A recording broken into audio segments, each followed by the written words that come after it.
तर महाभारतामध्ये सुद्धा कौरव आणि पांडवांच्या दोन्हीकडे सद्गुणी आणि दुर्गुणी लोक होतेच.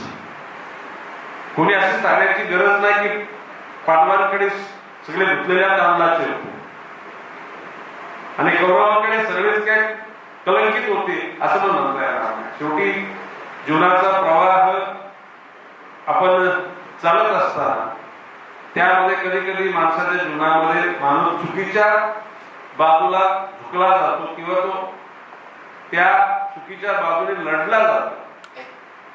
आणि मी नेहमीच माझ्या मित्रांशी चर्चा करताना सांगतो की जीवनामध्ये जर आपल्या गेलेल्या गत जीवनाचा पुनर्विचार किंवा कृती करण्याची संधी मिळाली तर प्रत्येक घटक आपल्या आयुष्यात झालेल्या चुका निश्चितपणे दुरुस्त करेल.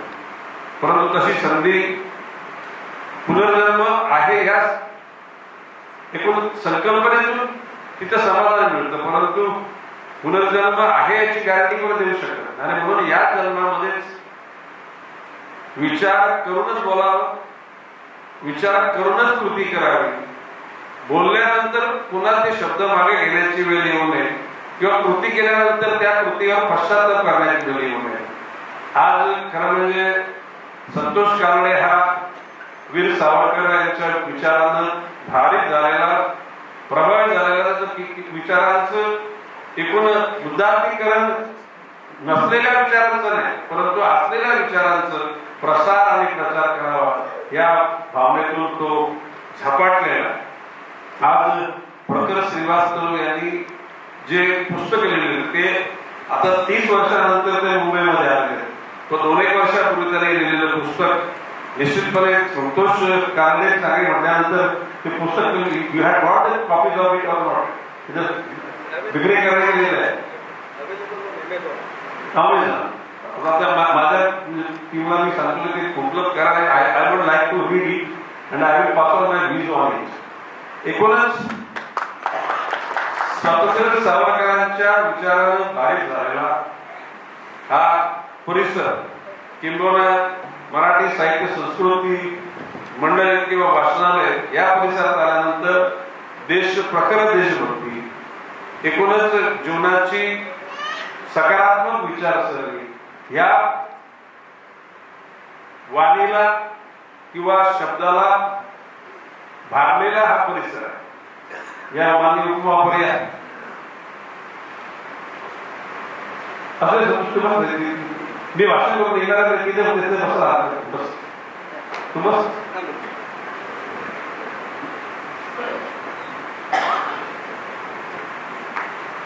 तर अशा परिस्थितीमध्ये माणसाला जीवन जगताना जीवन आत्मविश्वास पूर्ण जगलं पाहिजे.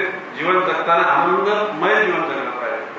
जगाच्या पाठीवर तुम्ही केलेल्या कुठल्याही कृतीला 100% लोक तुम्हाला पाठिंबा देतील आणि लोक तुमचं कौतुक करतील अशा प्रकारची अपेक्षा ठेवून जर जीवन जगत असाल तर तुमचा ब्रह्मविलास होईल.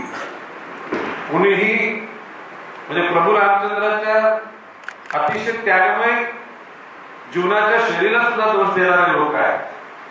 भगवान श्रीकृष्णाच्या अतिशय दुष्ट विचारांचा नाश या भूमिकेवर सुद्धा भाष्य करणारे काही लोक आहेत. म्हणजे एकूणच जीवन जगताना तुम्हाला सगळेच जण तुम्हाला पाठिंबा देतील, तुमची नाती लोक तुमच्या बरोबर राहतील अशा अपेक्षेने जीवन जगू नका. आणि जर तसं जगण्याचा प्रयत्न केला तर माझे नातेवाईक होतेवाईक माझे जात बांधव माझे धर्म बांधव माझ्या विरुद्ध बोलतात म्हणून त्या ठिकाणी निराशेच्या ग्रंथी जाण्याची वेळ येऊ शकते.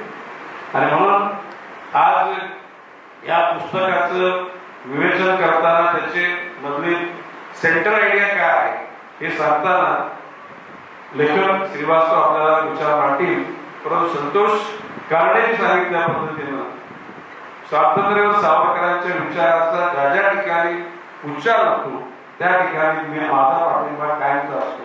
आज मगाशी संतोषने सांगितल्याप्रमाणे हिंद की चादर हा त्या कालखंडामध्ये हिंदू धर्माकरता त्याच्या रक्षणाकरता शीख धर्मातील काही तरुणांनी किंवा त्या विचार अतिशय प्रखर विचाराच्या लोकांनी जो जीवनाचा त्याग केला त्या त्यागाचा सन्मान करण्याची भूमिका म्हणजे जिंदगीचा आधार.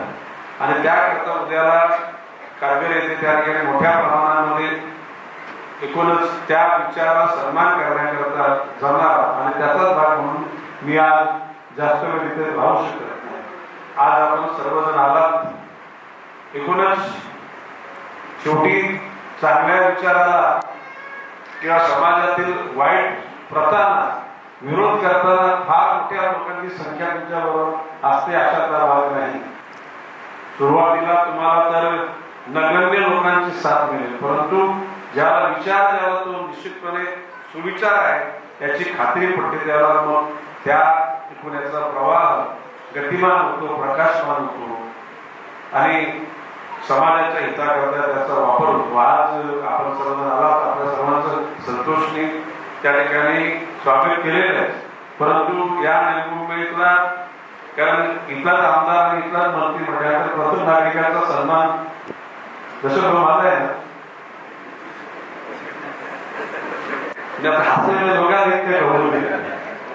आणि म्हणून मी आपल्या सर्वांना धन्यवाद देऊन आपल्या सर्वांची रजा घेतो. जय हिंद, जय महाराष्ट्र.